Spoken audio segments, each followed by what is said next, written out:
കുറച്ച് പേർക്കെങ്കിലും പേഴ്സണലി ഇഷ്ടപ്പെടാത്ത ഒരു റെസിപ്പിയാണ് നമ്മളുടെ സോയാ ചങ്ക്സ് വെച്ചിട്ടുള്ള കറികൾ. അപ്പോൾ അവർ പറയുന്ന ഒരു കാരണം എന്ന് വെച്ചാൽ എരിവും പുളിയൊന്നും പിടിക്കാത്ത ഒരു രൂപത്തിലാണ് നമ്മളുടെ സോയാ ചങ്ക്സ് കറി വെച്ചാൽ ഉണ്ടാവുകയെന്നാണ് അവർ പറയുന്ന ഒരു കംപ്ലയിൻറ്റ്. പക്ഷേ അതൊന്നും അല്ലാതെ സൂപ്പർ ടേസ്റ്റി ആയിട്ടുള്ള ഒരു സോയാ ചങ്ക്സ് കറി എങ്ങനെയാണ് നമുക്ക് റെഡി ആക്കണമെന്ന് നോക്കാം കേട്ടോ. സിമ്പിളാണ് ചെയ്യാൻ വേണ്ടിയിട്ട്. അപ്പോൾ നമുക്ക് ആദ്യം തന്നെ ഒരു കപ്പ് സോയാ ചങ്ക്സ് നല്ല തിളച്ച വെള്ളത്തിലിട്ടിട്ട് ഒന്ന് കുക്ക് ചെയ്തെടുക്കണം. അധിക സമയമൊന്നും കുക്ക് ചെയ്യേണ്ട, ഒരു 2 മിനിറ്റ് സമയമൊക്കെ മതി. ആവശ്യത്തിന് ഉപ്പ് നമ്മൾ ചേർത്ത് കൊടുത്ത് നന്നായിട്ട് തിളച്ച് വരുമ്പോൾ മീഡിയം ഫ്ലെയിമിൽ വെച്ചിട്ട് ഒന്ന് ചെറിയ രീതിയിലൊന്ന് മിക്സ് ചെയ്ത് കൊടുക്കുക.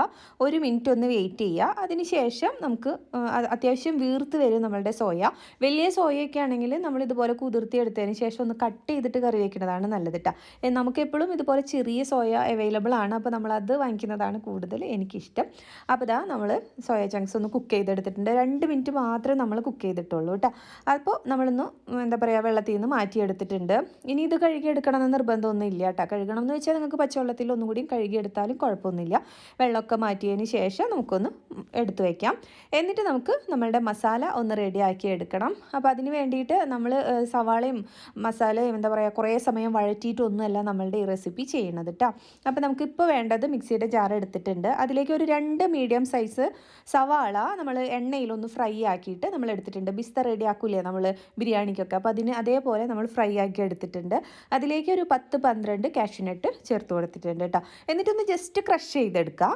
ആദ്യം നമ്മൾ ക്രഷ് വെള്ളം ചേർക്കാതെ ജസ്റ്റ് ഒന്ന് ക്രഷ് ചെയ്തെടുക്കുമ്പോൾ എന്ന് വെച്ചാൽ നല്ല രീതിയിൽ നമുക്ക് അരച്ചെടുക്കാനായിട്ട് പറ്റും. നല്ല ഫൈൻ പേസ്റ്റ് ആയിട്ട് കിട്ടും. അപ്പോൾ ക്രഷ് ചെയ്തതിന് ശേഷം ഒരു 1/4 കപ്പ് അളവിൽ വെള്ളവും കൂടി ഒഴിച്ചിട്ട് നന്നായി തന്നെ നല്ല സ്മൂത്ത് പേസ്റ്റായിട്ട് അരച്ചെടുത്തിട്ടുണ്ട് കേട്ടോ. ഇനി ഇതൊന്ന് മാറ്റി വയ്ക്കാം. ഇനി നമുക്കൊരു ചീനച്ചട്ടി അടുപ്പത്ത് വയ്ക്കാം. വെളിച്ചെണ്ണയിൽ തന്നെയാണ് ഞാൻ തയ്യാറാക്കുന്നത്. 1.5 ടേബിൾ സ്പൂൺ അളവിൽ വെളിച്ചെണ്ണ ഒഴിച്ചു കൊടുക്കാം.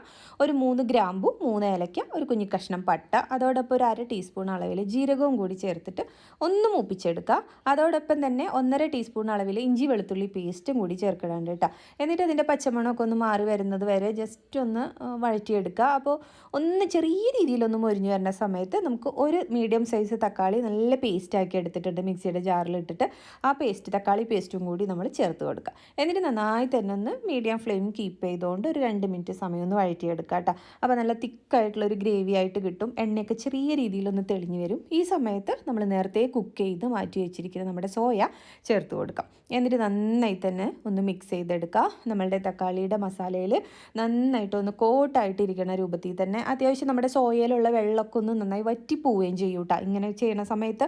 ഇനി നമുക്ക് മസാലപ്പൊടികൾ ചേർത്ത് കൊടുക്കണം. ഒരു 1/2 ടീസ്പൂൺ അളവിൽ മഞ്ഞൾപ്പൊടി, 1 ടീസ്പൂൺ അളവിൽ മുളക് പൊടി, 1 ടീസ്പൂൺ അളവിൽ മല്ലിപ്പൊടി, 1/2 ടീസ്പൂൺ അളവിൽ ഗരം മസാലപ്പൊടി, ആവശ്യത്തിന് ഉപ്പ്. സോയയിൽ ഓൾറെഡി നമ്മൾ ഉപ്പ് ചേർത്തിട്ടുണ്ട്, എന്നാലും നമ്മുടെ ഗ്രേവിയൊക്കെ റെഡിയാക്കി വരുന്ന സമയത്ത് ഉപ്പ് വേണം. അപ്പോൾ ഉപ്പും കൂടി ചേർത്തിട്ട് നന്നായി തന്നെ ഒന്ന് വഴറ്റിയെടുത്തിട്ടുണ്ട്.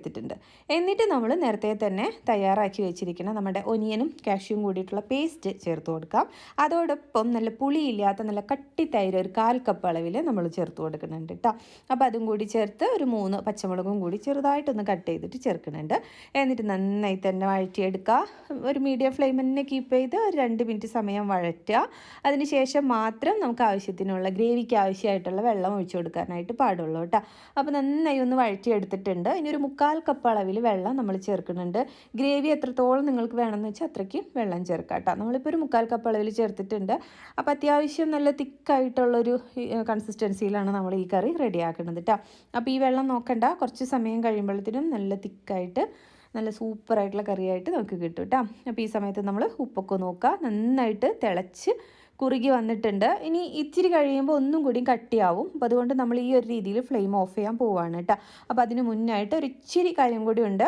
ഒരു ഇച്ചിരി കുരുമുളക് പൊടി നമുക്ക് ചേർത്ത് കൊടുക്കണം. ഒരു 1/2 ടീസ്പൂൺ അളവിൽ ചേർക്കാം. ഗരം മസാല പൊടി ഒരു 1/4 ടീസ്പൂൺ അളവിലും കൂടി ചേർക്കാം.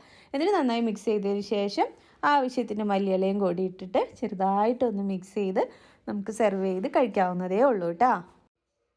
സിമ്പിളല്ലേ ചെയ്യാൻ വേണ്ടിയിട്ട്. ഇപ്പോൾ സവാള ഫ്രൈ ആക്കി എടുക്കണ ഒരു സമയം മാത്രമേ നമുക്ക് കൂടുതലായിട്ട് വരുള്ളൂ കേട്ടോ. പിന്നെ കുക്കിംഗ് ടൈം എന്ന് വെച്ചാൽ വളരെ കുറച്ച് സമയം തന്നെ മതി. അപ്പോൾ ഇത് മല്ലിയിലയും കൂടി ഇട്ടിട്ടുണ്ട്. നമ്മൾ ഫ്ലെയിം ഓഫ് ചെയ്തു. ഇനി ചപ്പാത്തിയുടെ ഒപ്പോ പൊറോട്ടയുടെ ഒപ്പോ ഒക്കെ സൂപ്പർ കോമ്പിനേഷനായിട്ട് നമ്മൾ കഴിക്കാം കേട്ടോ. അപ്പോൾ ഈ ഒരു രീതിയിൽ നിങ്ങൾ ചെയ്തിട്ടുണ്ടാവില്ല എന്നാണ് എൻ്റെ വിശ്വാസം. അപ്പോൾ ഈ ഒരു രീതിയിൽ എന്തായാലും ചെയ്ത് നോക്കാം കേട്ടോ. അപ്പോൾ ഇതുപോലത്തെ കുഞ്ഞു റെസിപ്പീസായിട്ട് ഞാൻ വേഗം വരാം. അതുവരേക്കും ബൈ. Thank you.